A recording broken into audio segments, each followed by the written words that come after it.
নিজে কোনোদিন একটা টাকা গুরুচাঁদ ঠাকুর খরচা করে দেখলো না। সেই আদর্শ পাওয়া কোন জায়গায়? এত সোজা নাকি? একটা টাকা কোনোদিন নিজে খরচা করে খায় নাই। যত ভক্তরা টাকা দিত সেই টাকা দিয়ে উনি নিজে দাঁড়িয়ে থেকে তাই দিয়ে বিভিন্ন স্কুল কলেজ গড়েছিল। 1872 সালে সার্বিক শিক্ষা আন্দোলন গড়ে তুলি। গুরুচাঁদ ঠাকুর বলেছিল, তাই আমি সার্বিক শিক্ষা আন্দোলন চাই। ব্রিটিশ সরকারের বিরুদ্ধে দাঁড়িয়ে বলি সবার সান্নিধ্যে, ব্রিটিশ সরকারকে বলেছিল, তাই শিক্ষা না হলে আমি বলি সভা তলে এই জাতি কি উঠতে পারে বিশ্ব তলে? মানুষ মানুষ হয়ে আসে ধরায়, মানুষের তো কোনো জাত নাই। ব্রিটিশ সরকার বলেছিল, তাই তুমি যদি স্কুল গড়ে দিতে পারো আমরা পারমিশন করায় দেব, কোনো দুঃখ নাই। গুরুচাঁদ ঠাকুর বারে বারে একটা কথা বলেছিল, বসে শোনেন জ্ঞানী দল, কি? অনন্ত অসীম যদি দেখিবারে চাস, ধর্ম নয় আগে তুই শিক্ষা জলে ভাস। ধর্ম নয়, যদি ধর্ম ভাবিস ধর্ম দেবে তোরে রসাতলে। বসে শোনেন জ্ঞানী দলে, কারণ মূল ধর্ম এরা কোনোদিন শেখায় নাই বিশ্বতলে। ওরা শিখাইছিল তাই ধর্মে কি কয়, তখন ধর্মের কথা ওরা শোনাতো কি? এই নমশূদ্র যারা, এদের তো নমশূদ্র বলা হতো না, চণ্ডাল কি সাড়াল বলে গালাগালি দেওয়া হতো। বলতো তাই এরা ব্রহ্মার চরণ থেকে জন্ম নিয়েছে, 3 বর্ণের দাসত্ব করা ছাড়া এদের কোনো গতি নাই। এরা যদি কোনো মন্দিরে স্পর্শ করে তাতে নাকি ভগবান থাকে না চরাচরে, সেই মন্দির ছেড়ে নাকি ভগবান চলে যায়। আরো বলেছে তাই এই অনুন্নত সম্প্রদায় যদি এরা রাস্তা দিয়ে যায়, এরা যেন এদের বধূ যারা, নারী যারা রাস্তা দিয়ে গেলে তারা যেন আঁঠুর উপরে কাপড় পরে যায় বলা হতো। তাই যদি জিজ্ঞাসা করা হতো এদের দোষ কোন জায়গায়, ওরা বলতো তাই এদের পায়ের ছাপের পরে যদি ব্রাহ্মণের নাকি ছাপ পড়ে তাতে নাকি তাদের জাত চলে যায়। এই যে যত নারী বসে শোনেন নরনারী, আমরা আজকে এইখানে বসে ধর্ম কথা আলোচনা করি, কত মায়েরা বসে সে কথা শ্রবণ করি, এই অধিকার আমরা পেলাম কোন সময়? হরিগুরুচাঁদ এসেছিল তাই তো অধিকার দিয়েছিল। এমন একটা সময় ছিল আমার সমাজের মানুষ রাস্তা দিয়ে হাঁটতে গেলে মেয়েরা তাদের গলায় ঘটি বেঁধে দিয়ে চলতে হতো। কেন? ওরা বলতো তাই এই ঘটির মধ্যে থুতু ফেলে সেই থুতু বাড়ি গিয়ে ফেলতে হতো। যদি ওই থুতু রাস্তায় পড়তো, ব্রাহ্মণরা বলতো তাই ওই থুতুর পরে ওদের নাকি পা পড়লে তাতে নাকি ওদের জাত চলে যেত।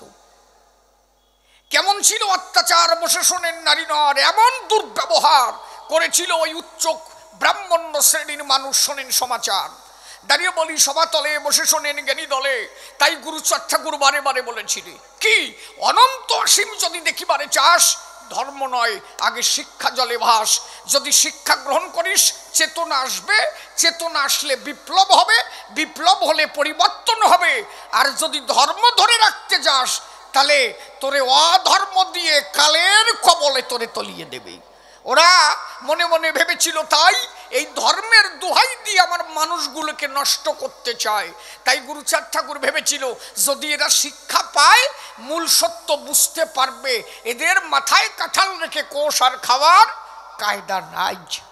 একটা টাইম মনে রাখেন, তাই আমার কোনো মানুষ যদি মারা যেত, ওই ব্রাহ্মণ এসে আমার বাড়ি বলতো কি, যে তোর বাবা মরে গেছে, যদি একটা গাই গরু দিস তাহলে তোর বাবা দুধ পাবে, সেই দুধ তোর বাবা খাবে। আর আমার এই বলদগুলো এই ধর্মের ভয়তে কি করতো, ধর্মে কইছে গাই গরু দিতে হবে, 5 কাঠা জমি বেচে ওই বাউন্ডে গাই গরু কিনে দিত। ঠাকুর মশাই কইছে, নইলে বাবা স্বর্গরাজ্যে ঘুরে বেড়াচ্ছে, দুধ পাচ্ছে না। ঠাকুর মশাই আবার পরের দিন আইছে, কি রে? বলে কি ঠাকুর মশাই? বলছে তোর বাবা তো ওই দেশের জমি পাচ্ছে না, তোর বাবা তো ঘুরে বেড়াচ্ছে, বাড়ি করবে কোন জায়গায়? বলে কেন? বলে আমারে কি জমি দিছিস তোর বাবা বাড়ি করবে? আমারে জমি দিলে সেই জমি তোর বাবা পায়, এ কথা তো তোদের মনে নাই? 5 কাঠা জমি আমারে দে, তোর বাবা মরে গেছে, ওপারে যাইয়ে তোর বাবা বাড়ি করবে। ওই 5 কাঠা ঠাকুর মশার নামে লিখে দিল। কিভাবে এরা খাতো, খালি টেয়ার পাও। পরের দিন আবার আইছে, শুনছিস কি? কাজে তোর বাবা মরে গেছে, জানিস তোর বাবা মোটা চালির ভাত খাতি পারতেছে না, আমার কাছে কালকে রাত্রি কথা করো। কাজে তোমার সাথে কথা হয়? কাজে হয়। আর আমার এই বলদাগুলো তাই বিশ্বাস করতো, শিক্ষিত ছিল না তো, যা কত তাই শুনতো। কাজে ঠাকুর মশাই কালকে রাত্রি কথা হয়েছে? কাজে হয়, তোর বাবা আমার কয়ে গেছে, তোর বাবার কাজ আমি করেছি না, প্রত্যেক দিন রাত্রি তোর বাবার সাথে আমার কথা হয়। তোর বাবা আমারে বলে গেছে যে মিনিকেট যদি দেয়, সেই মিনিকেট চাল যদি আমার বাড়ি দিস আমরা খালি, তোর বাবা বলে পায়। 1 বস্তা মিনিকেট কিনে দিয়েছে। এই করিয়ে করিয়ে ওরে ভাইসিয়ে পেলাই দিছে। আর একটা শিক্ষিত বিএ পাস করেছে, ও পাশে দাঁড়ায়, ঠাকুর মশাই বলছে ঠাকুর মশাই দাঁড়ান কি, তাহলে আপনারে মিনিকেট চাল দিলে যদি ওর বাবা পায়, আপনারে জমি দিলে যদি ওর বাবা পায়, আপনারে গাই গরু কিনে দিলে যদি ওর বাবা দুধ খায়, তাহলে ঠাকুর মশাই একটা কাজ করেন কি, ওর বাবা মরে গেছিল কিভাবে আপনি জানেন? বলে কিভাবে মরেছিল? বলে ওর বাবার ওই যে মাঝখানে যে দুটে, ওর মধ্যে একটাতে ফোড়া হয়েছিল, মাঝখানে যে দুটি আছে ওই দুটির একটাই ফোড়া হয়েছিল। বুঝেছো কোন দুটি নাকি বোঝো নাই? ওই দুটির একটা ফোড়া হয়েছে, সেই যন্ত্রণায় ওর বাবা মরে গেছে। তা ঠাকুর মশাই আপনারে গাই দিলি যদি ওর বাবা পায়, আপনারে যদি মিনিকেট চাল কিনে দিলে ওর বাবা পায়, তাহলে আপনি কাজ করেন, আপনি আন্ডারটা খোলেন, আপনার ওই জায়গাটা অপারেশন করে দিয়ে ওর বাবার ওই জায়গাটা সারিয়ে যাক। ঠাকুর মশাই কয়েছে শালা মনে হয় শিক্ষিত হয়েছে রে, এই ভেজাল বাধাইছে। এই জন্য আমার সমাজের মানুষ যখন শিক্ষিত হবে তখন এরা বুঝতে পারবে মূল সত্য কি। এই জন্য গুরুচাঁদ ঠাকুর বারে বারে বলেছিল তাই কি, খাও বা না খাও করো ভিক্ষা, ছেলে মেয়ে দাও শিক্ষা। শিক্ষা জাতির মেরুদণ্ড মনে রেখো, তাই শিক্ষা না এলে জাতির সচেতন হওয়ার কোনো সুযোগ নাই। দাঁড়িয়ে বলি সভাতলে বসে শোনেন জ্ঞানী দলে ৪৫০০-এর উপরে স্কুল গুরুচাঁদ ঠাকুর করেছিলেন। ১৮৭২ সালে যেই সার্বিক শিক্ষা আন্দোলন গড়ে তুলেছিল গুরুচাঁদ গোসাই, অন্তরে করি ধারণা বসে শুনেন সুধীজনা, যার ফলস্বরূপ ১৮৮১ সালে দত্তডাঙ্গায় ঈশ্বর গাইনের বাড়িতে প্রথম নমশূদ্র সম্মিলন হয়। ও ডাক দিয়ে বলে তাই, তাহলে গুরুচাঁদ ঠাকুরকে কেন রাজস্বী কয়? রাজা যোগ ঋষি, তারে বলে রাজস্বী। রাজা মানে যিনি ধন ঐশ্বর্যে পরিপূর্ণ, তারে রাজা কয়। আর ঋষি মানে যিনি সর্বত্যাগী, তারে ঋষি কয়। গুরুচাঁদের মধ্যেই দুটোর পরিপূর্ণ ছিল, একাধারে রাজত্ব, একাধারে ত্যাগী। নিজে যত টাকা পয়সা ছিল একদিনও নিজে কিছু খায় নাই, বসে শোনেন সুধীচয়। আবার নিজে ধন ঐশ্বর্য পরিপূর্ণ ছিল, একাধারে ত্যাগী ছিল, একাধারে ধন ঐশ্বর্যে পরিপূর্ণ ছিল। এই জন্য তারে একাধারে রাজা বলা হয়, একাধারে ত্যাগী বলা হয়। কোনোদিন একটা টাকা নিজে খরচা করে দেখে নাই। এত অর্থের মালিক ছিল কিন্তু নিজে পূর্ণ ত্যাগী ছিল। একাধারে ভোগী, একাধারে ত্যাগী, পূর্ণভাবে গুরুচাঁদের মধ্যে ছিল বর্তমান। তার ফলস্বরূপ শোনেন জ্ঞানীজন, হরিচাঁদ ঠাকুর লীলা যেদিন করল সম্ভরণ, বসে শোনেন নারী নরে, পূর্ববঙ্গে অনুন্নত সম্প্রদায়ের মানুষের ভিতরে অভাব অনাটন দেখা দিল চরাচরে। হাজার হাজার মানুষ না খেয়ে মারা যায়। কি বলবো, সবার ঠাই। তখন গুরুচাঁদ ঠাকুর তার নিজের গাঠির টাকা, ওরাকান্দিতে যত টাকা ছিল, বসে শোনেন জ্ঞানী দল, ১৯,০০০ টাকা। তখনকার ১৯,০০০ টাকা মানে এখনকার কয় কোটি টাকার সমান। সেই ১৯,০০০ টাকা নমশূদ্রদের মধ্যে বিতরণ করেছিল। অনুন্নত সম্প্রদায় তাদের মধ্যে বিতরণ করে গুরুচাঁদ ঠাকুর বলেছিল তাই তোমাদের এই টাকা নিয়ে বেঁচে থাকা চাই, আগে চাল ডাল কিনে খেয়ে বেঁচে থাকো, একদিন উদ্ধার করবে আমার বাবার কৃপা যদি থাকে, অসুবিধা নাই। নিজের সর্বস্ব দিয়ে গুরুচাঁদ ঠাকুর এদের বাঁচিয়েছিল।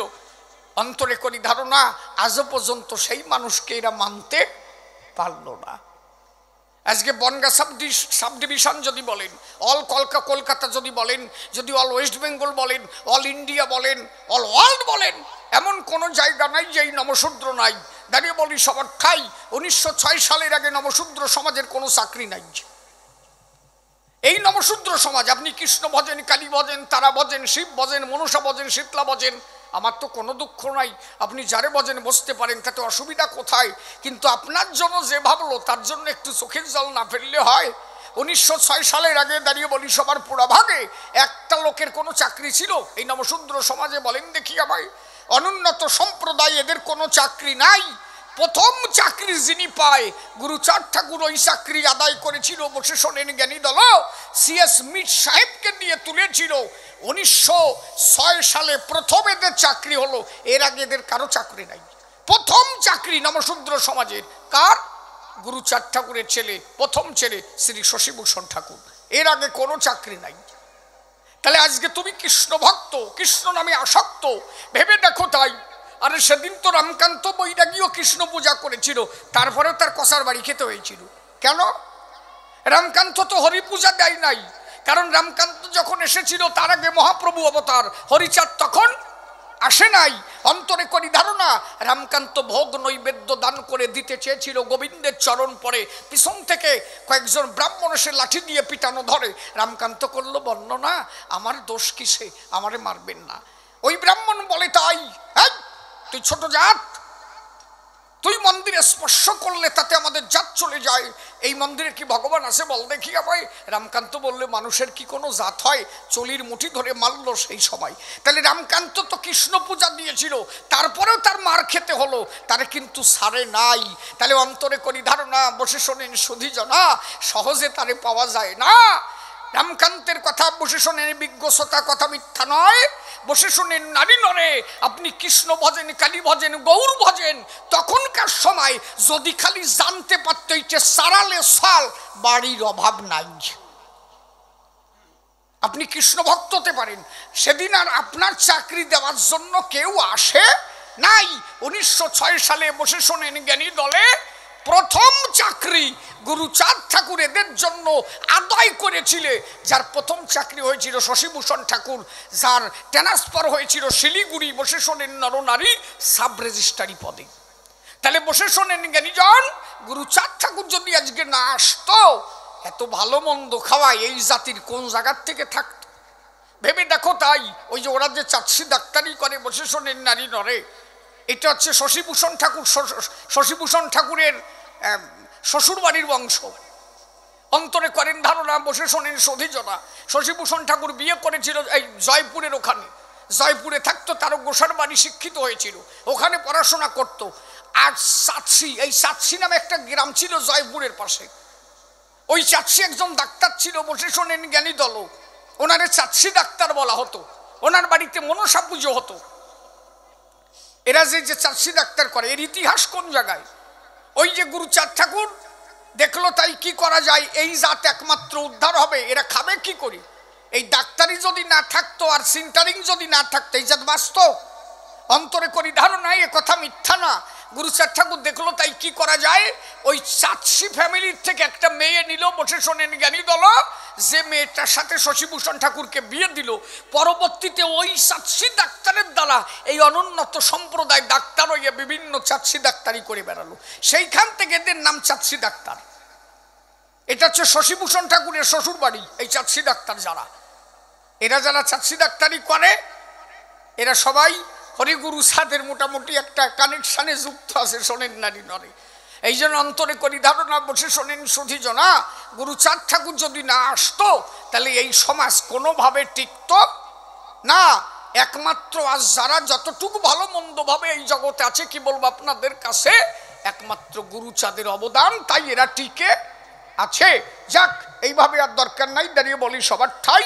এইবার সুরচন্দ্রে গাই একটা গান, সুরে সুরে আরো কিছু কথা বলবো। ধর্ম সভাস থাক দে।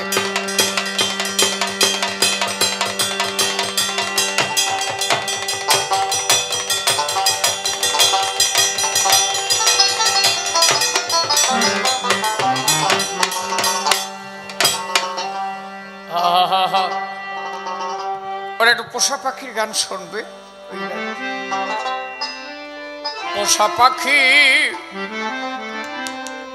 উড়ে যাবে,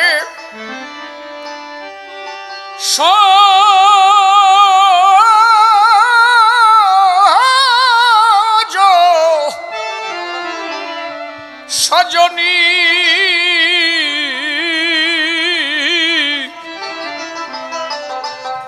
একদিন ভাবি নাই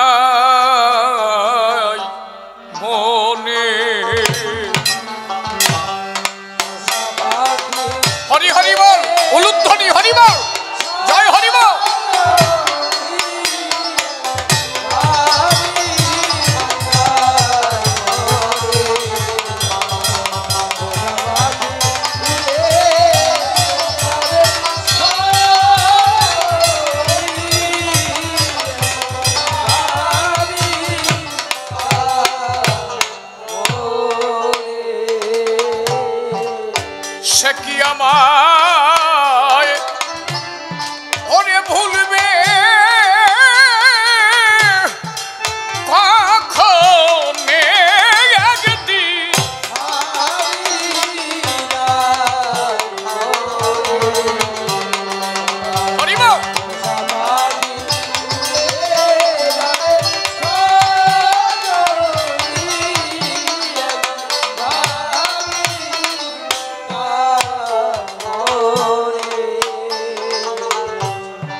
পাখি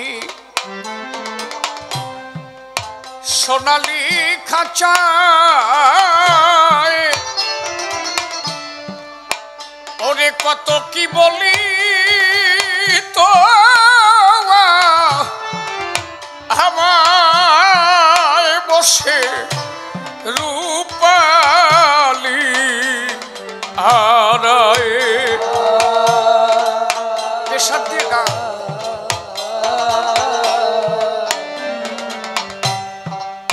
থাকতো পাখি সোনালি খাঁচায় ওরে কত কি বলি তো আমায় বসে রূপালি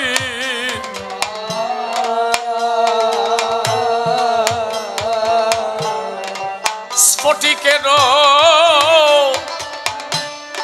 ওরে বাটি ভরে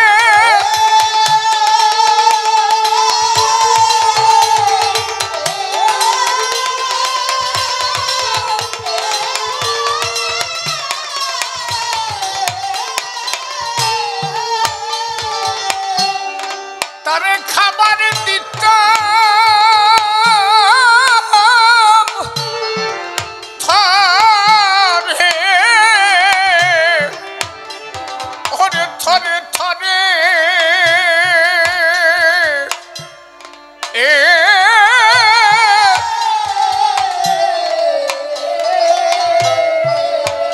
ওরে নিষ্ঠুর পাখি আমার ওরে খাইতো মন মনে একদিন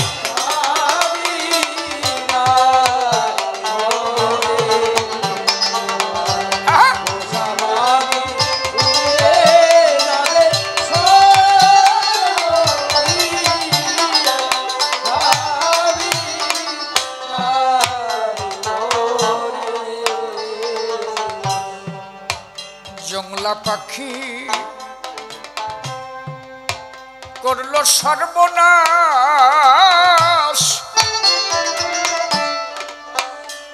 আরে এখন শুধু শুধু হাই হুতাশ কোথায় করব তার তালাশ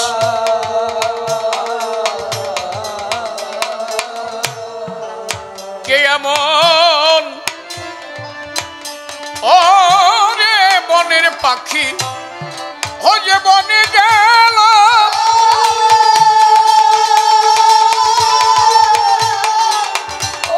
হরিবল হরিবল হরিবল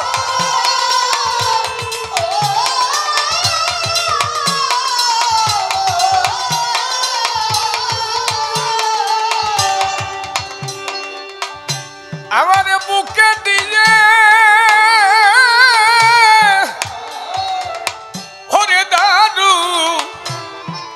দারুণ সেলো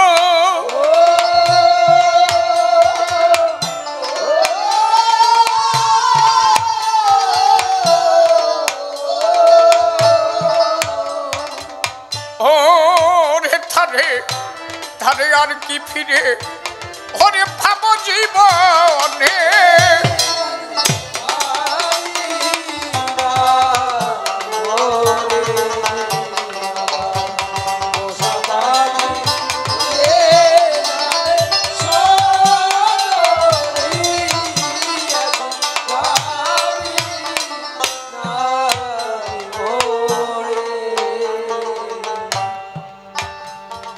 ভাবুক কবি প্রেমিক কবি পাগল বিজয় সরকার এই গানটা তার উনি এই গানটা লিখেছিলেন পত্নীহারা বিরহ বেদনায় ওনার প্রথম স্ত্রী মারা গিয়েছিলেন কন্যা সন্তান হবার সময় ডেলিভারি হবার সময় মারা গেল উনি কোন একটা আসরে গান গাচ্ছিলেন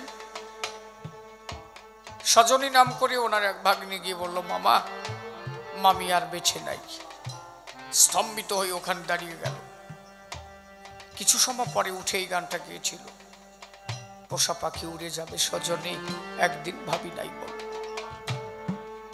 যারে এত যত্ন করে পুষে রাখলাম সে চলে যাবে, আমি কোনোদিন ভাবি নাই। এই কালজয়ী গান এত কালজয়ী হলো কেন? পাগল বিজয় সরকার বলতেন, আমার জীবনের যতটুক সাধনা আমার প্রথম স্ত্রীর কারণে। খুবই সতীসাধ্যী ছিলেন বিজয়বাবু। যখন গান গাইতে যেতেন, সহধর্মিনী তো সবাই হতে পারে না, এবারও কঠিন বিষয়। বিজয়বাবু গান গেয়ে যখন বাড়ি আসতেন, একদিন গানে গেছেন, বিজয়বাবুর মা বাড়ি আছেন, ওনার স্ত্রী, রাত তখন 12টা বাজে। বিজয়বাবুর মাকে বললেন, মা আপনার ছেলে 4-5 জন লোক নিয়ে বাড়ি আসছে। তখন তো এই ফোন টোন ছিল না। 4-5 জন লোক নিয়ে বাড়ি আসছে, আমি কয়টা ভাত চাপিয়ে দিই, না খেয়ে আছে। শাশুড়ি বললেন যে, বৌমা রাত এখন 12টা বাজে, ছেলে কি তোমাকে কিছু বলে গেছিল? বলল না। তা তুমি কি করে জানলে? বলে, মা আমি বাড়ি থাকি ঠিক, আমার দেহখানা বাড়ি থাকে, মনটা তোমার ছেলের কাছে থাকে। তোমার ছেলে যে আসছে আমি জানি। বলে, চাল যেন নষ্ট না হয়। বলে, না নষ্ট হবে না। রাত 12টার সময় উঠে হাঁড়িতে চাল দিয়ে ভাত চাপিয়ে দিলেন। ভাত হতে হতে বিজয়বাবু বাড়ি ঢুকছেন। হাঁড়ি রেখে দরজার সামনে গিয়ে বলেন, দাঁড়াও, এইখানে দাঁড়াও। বিজয়বাবুর স্ত্রী বললেন, এই তুমি তো কোনোদিন এইভাবে কথা বলো না, এইভাবে কথা বলছো কেন? বলছে, দাঁড়াও, শুধু একা একা ভক্ত সঙ্গ করো, আমারে তো কিছু দাও না। আমি সংসারে থাকি, তুমি ভক্তের ভিতরে থাকো, তা আমি কিছু পাবো না? বলে, তুমি তো এমনি পাও, তুমি তো সহধর্মিনী, আমি ধর্মপথে যতটুকু ইনকাম করি তার অর্ধেক ভাগ তুমি পাও। বলে, তাও তো আমার ইচ্ছা করে আমি একটু বৃন্দাবনের ধুলি নেব। বলে, তাহলে আমার সাথে যাবা? বলে, না, এইখানে দাঁড়ায় আমার দিতে হবে। বলে, তা আমি বৃন্দাবনের ধুলি এখন কোথায় পাবো? বলে, এইখানে বসে দিতে হবে। সঙ্গে সঙ্গে নিয়ে গাছের গায়ের আসলখানা খুলে সামনে রাস্তার উপরে টানিয়ে দিল। বললো, আমার এই আঁচলের উপর দিয়ে হেঁটে তুমি আসো। বলে, কেন? বলে, তুমি যে এত সময় ভক্ত সঙ্গ করে এলে, যে ভক্ত বাসরে দাঁড়িয়েছিলে সেখানে ভক্তরা এসেছিল? বলে, হ্যাঁ। বলে, সেই ভক্তের চরণ ধুলি তোমার পায়ে লেগে আছে, আর তুমি আমার স্বামী, তুমি আমার গোবিন্দ, তুমি আমার গুরু, তোমার চরণ ধুলি আমার চলে যদি লাগে তাইতে আমার ব্রজের ধুলি হয়ে যাবে।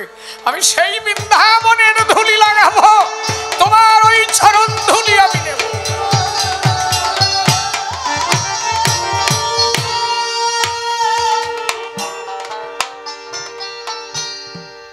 এই জন্য নারী তো সবাই হয় না। সেই স্ত্রী বিয়োগের এই গান পাগল বিজয়ের। এ গান শুনে মানুষ আজ ভাসে দেখো তাদের চোখের নীরে। আমি ভূমিকাতে মহানন্দ ধর্মসভার গায়ে, ওরে বিপক্ষেতে সদানন্দ শুনেছেন সবাই। বলে, গুরু সাধ কেন ভগবান, তুমি বলো দেখি মোরে। ছোট্ট কথা বললাম এক এক করে সবার ভিতরে। আমি ছোট্ট করে তার কিছু কিছু অংশ বললাম, তবে যে কথাটাও বলেছে, অশ্বিনী গোসাই একজন ভক্ত, গুরুচাঁদ ঠাকুর ভগবান। ভক্ত ভগবান একই জায়গায় পূজা পায় কেন? শোন, ভক্ত যদি তেমন একবার হয়ে যায়, ভগবান তখন ভক্তকে কাছে টেনে নেয়, তুই আমার কাছে আয়। অশ্বিনী গোসাই এমন একজন ভক্ত ছিল, হরি ভক্ত যারা তারা একনিষ্ঠভাবে শ্রীহরিকে করেছে স্মরণ, নিজের জীবনের সব কিছু ত্যাগ করেছে তখন। অশ্বিনী গোসাই আর গুরুচাঁদ ঠাকুর একই জায়গায় পুজো পেতে পারে, কারণ ভক্ত আসতে, ভক্ত যদি সেই স্তর একবার পৌঁছে যায় তখন আর তার সঙ্গে তার পার্থক্য থাকে না। তার একটা গান দেখলে বোঝা যায়। অশ্বিনী গোসাই লিখলেন, সমর্পিত দেহ মম আমিত্ব কি আর, আমিত্ব স্বামিত্ব তুমি সর্বামূলাধার। আমি ছোট্ট একটা ঘটনার মধ্যে তোরে জবাব দিচ্ছি, শোন। একদিন গুরুচাঁদ ঠাকুর আর অশ্বিনী নদী পথে যায়, দুইজনে দুইখানা নৌকা, মিথ্যা কথা নয়। দুইখানা নৌকা করে যাচ্ছে। এখন যে মহোৎসব বাড়ি যাচ্ছে, অশ্বিনী গোসাইয়ের নৌকা আগে, গুরুচাঁদের নৌকা পিছনে আছে। হলো কি, ওই বাড়ির ঘাটে গিয়ে যখন নৌকা দাঁড়ালো, নৌকা যাওয়া মাত্র অশ্বিনী গোসাইয়ের নৌকার পূজা দিল। ওই নৌকাটারে বরণ করে অশ্বিনী গোসাইকে নিল, কিন্তু পিছনে যে গুরুচাঁদ ঠাকুরের নৌকা, ওই নৌকায় পূজা পায় নাই। মৎস্য বাড়িতে যখন দুইজন গেল, গুরুচাঁদ ঠাকুর বসে আছে, নিশিরাত হয়ে গেছে। অশ্বিনী গোসাই ওখান থেকে বেরিয়ে গিয়ে একদম নদীর পাড়ে একটা আম গাছের উপরে, ওই বাড়ির থেকে এক গাছি দড়ি নিয়ে, আম গাছে দড়ি দিয়ে, গলায় দড়ি নেবে, ওই দড়ি দিয়ে ঝুলে পড়বে, আর জীবন রাখবে না, রাখটা না। তো ওই গাছের উপরে যে দড়ি বাঁধছে, গুরুচাঁদ ঠাকুর ভক্তদের বলছে, এই তোমার স্বকীয় একটা চিন্তা থাকবে তো। গুরুচাঁদ ঠাকুর ভক্তদের বললেন, সেই অশ্বিনী কই রে?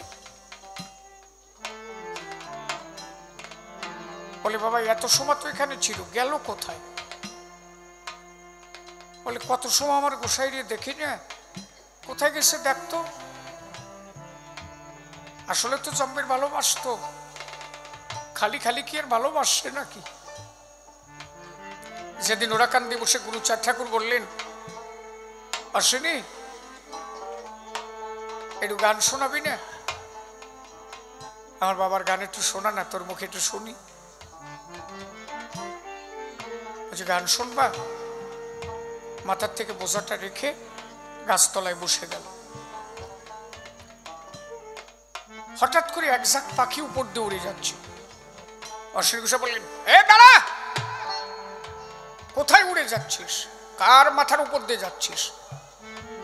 তোরা বনের পাখি, বল দেখি, যার জন্য সবার ঝড়ে রাখি, আর তোরা তার মাথার উপর দিয়ে যে করিস ডাকাডাকি।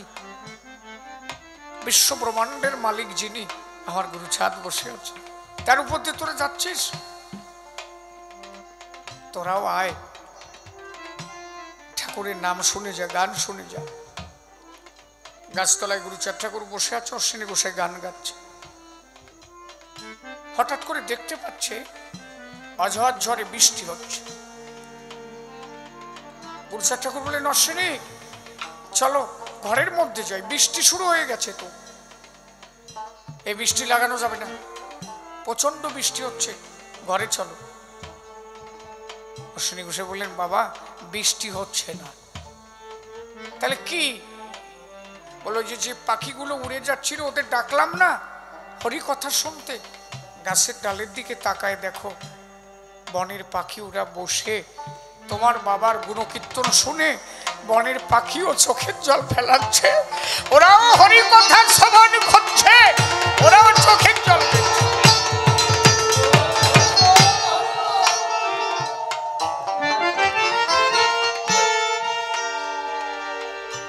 গুরুচাঁদ ঠাকুর কি জানতো না কারা কাঁদছে? ভক্তকে চেষ্টা করতে নিজে দেখাচ্ছে, দেখ। তা যখন সবাই বললো কোথায় বাবা, বলে দেখতো ওই নদীর কূলে একটা আম গাছ আছে, তাড়াতাড়ি যা, ওই গাছে লাইট মারিয়ে তো দেখতো আছে নাকি। একজন গিয়ে লাইট মেরে দেখেছে ওই আম গাছের উপরে একটা দড়িতে ওই দড়ি নিয়ে ঝুলে পড়ে। এর মধ্যে ভক্তরা গিয়ে অশ্বিনী গোসাইরে নামাইয়ে গুরুচাঁদ ঠাকুরের কাছে নিয়ে আসে। আসছে এই কথা বলল না। গুরুচাঁদ ঠাকুর বলছে, অশ্বিনী তুমি এই গাছে দড়ি দিতে গেলা কেন? বলে আমি থাকতে আমার বাবার অপমান হবে, তাও তো হবে না। আমি থাকতে আমার বাবার অপমান আমি সহ্য করব না। বলে কেমন? বলে দুইখানা নৌকা নিয়ে আসলাম, এরা আমার নৌকায় পূজা দিল, কিন্তু আমার বাবা গুরুচাঁদের নৌকায় কেন পুজো দিল না? তাহলে আজকে যদি অশ্বিনী না থাকতো এই নৌকাও আসতো না, তাহলে আমার বাবাও অপমান হতো না। এই জন্য আমি থাকতে আমার বাবার অপমান আমি হতে দেব না। তাহলে আমি যদি মারা যাই তাহলে আমার বাবার অপমান আর হবে না। দেখছো কি ভক্ত। গুরুচাঁদ ঠাকুর জড়াই ধরলেন, এদিকে এই তুই গান লেখছিস কি? কি লেখছিস না? সমর্পিত দেহ মম আমিত্ব কি আর, আমিত্ব স্বামিত্ব তুমি সর্বামূলাধার। তাহলে তোর দেহ যদি সমর্পণ করিস আমার পায়, এই তোর নৌকায় পুজো দিলে আমার নৌকায় পুজো হয় না? তুই আর আমি আলাদা রাখি, তোরে পুজো দিলেও আমার পুজো হয়। আরে শোন, তুই আর আমি আলাদা নাই।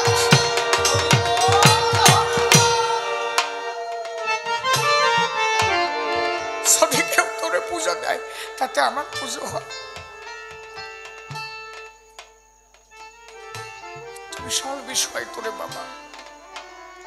এই জন্য হরিভক্ত যারা যারা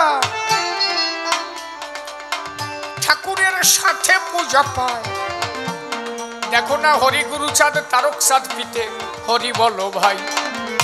আমরা ধ্বনি দিই না, হরিচাঁদ গুরুচাঁদ তারকচাঁদ অশ্বিনী ব্রহ্মাণ, তাই তো হরি হরি বল কেন দিই? আরে এরা ভক্ত ভগবান একাকার হয়ে গেছে, আর পার্থক্য নাই। এরা সব সমর্পণ করেছে হরিচাঁদের পায়, এরা নিজের বলতে আর কিছু রাখে নাই।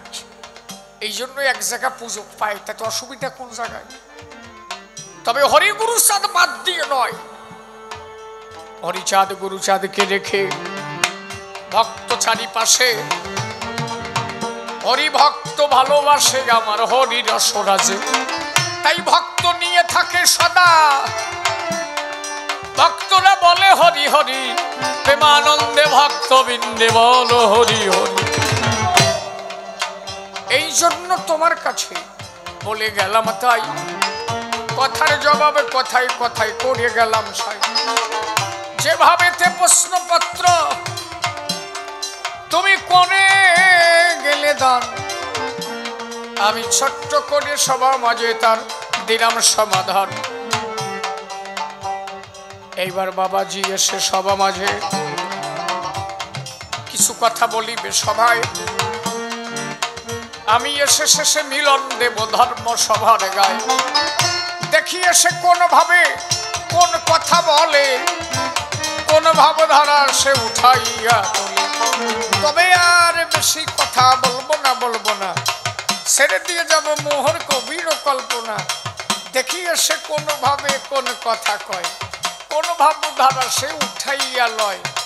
আর তার সভা মাঝে বলবো না কো বেশি, বেশি বললে সে হয়তো হবে অখুশি।